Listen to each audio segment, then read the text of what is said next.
L'Église catholique fait mémoire de saint Habib et de saint Rupert ou Robert de Rodbert. Comme hier, pour sainte Larissa de Crimée, saint Habib nous est inconnu, et pourtant leur nom reste au calendrier civil. En ce jour, il nous est important de les retrouver. Avec sainte Larissa, c'est la Crimée au sud de la Russie que l'on rejoint, et par saint Habib, l'Irak qui fut le point de départ, dehors à Haran, de notre père Abraham. Saint Habib est honoré dans les églises d'Orient. Le diacre Habib était membre de la glorieuse église d'Édesse, elle sera illustrée, au siècle suivant, par le théologien poète saint Éphrem, nommé la harpe de l'Esprit Saint. Comme lui, Habib était diacre permanent.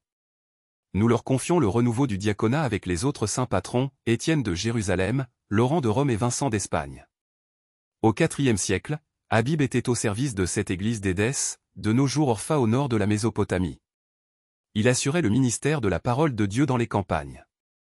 Accusé de prosélytisme, il ira se présenter lui-même au préfet Lysania qui le condamnera à être brûlé vif.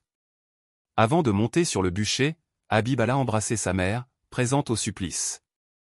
C'était en l'année 332. Honorer les saints des églises d'Orient, c'est rejoindre de manière concrète et solidaire nos frères orthodoxes. Saint Habib faisait partie avec deux autres martyrs, Samonia et Guria, du groupe appelé les confesseurs d'Édesse. L'Orient chrétien a toujours admiré et célébré ces trois martyrs éminents.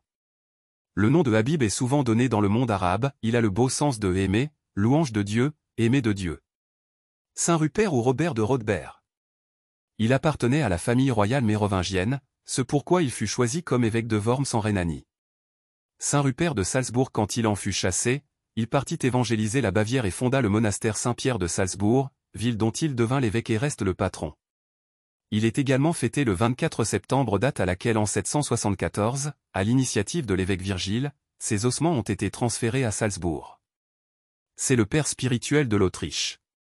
Rupert était abbé de Salzbourg, il évangélisa le peuple, mais il prêta un grand respect à la culture autochtone. C'est sous l'impulsion des moines de Rupert que le développement minier de la région prit son essor.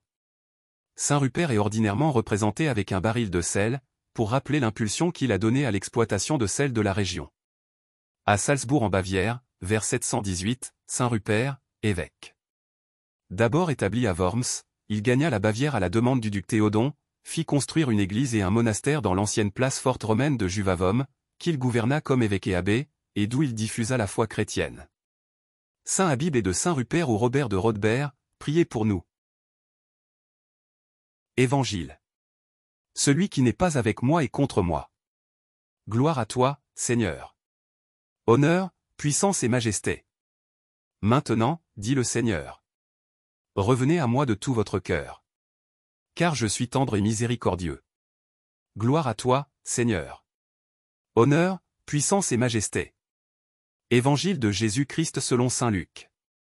En ce temps-là, Jésus expulsait un démon qui rendait un homme muet. Lorsque le démon fut sorti, le muet se mit à parler. Et les foules furent dans l'admiration. Mais certains d'entre eux dirent: c'est par Béelzéboul, le chef des démons, qu'il expulse les démons. D'autres, pour le mettre à l'épreuve, cherchaient à obtenir de lui un signe venant du ciel. Jésus, connaissant leurs pensées, leur dit: tout royaume divisé contre lui-même devient désert. Ces maisons s'écroulent les unes sur les autres. Si Satan, lui aussi, est divisé contre lui-même, comment son royaume tiendra-t-il? Vous dites en effet que c'est par Béelzéboul que j'expulse les démons. Mais si c'est par Béelzéboul que moi, je les expulse, vos disciples, par qui les expulsent-ils? Dès lors, ils seront eux-mêmes vos juges. En revanche, si c'est par le doigt de Dieu que j'expulse les démons, c'est donc que le règne de Dieu est venu jusqu'à vous. Quand l'homme fort, et bien armé, garde son palais, tout ce qui lui appartient est en sécurité. Mais si un plus fort survient et triomphe de lui, il lui enlève son armement, auquel il se fiait, et il distribue tout ce dont il l'a dépouillé. Celui qui n'est pas avec moi est contre moi. Celui qui ne rassemble pas avec moi disperse. Acclamons la parole de Dieu. Louange à toi Seigneur Jésus.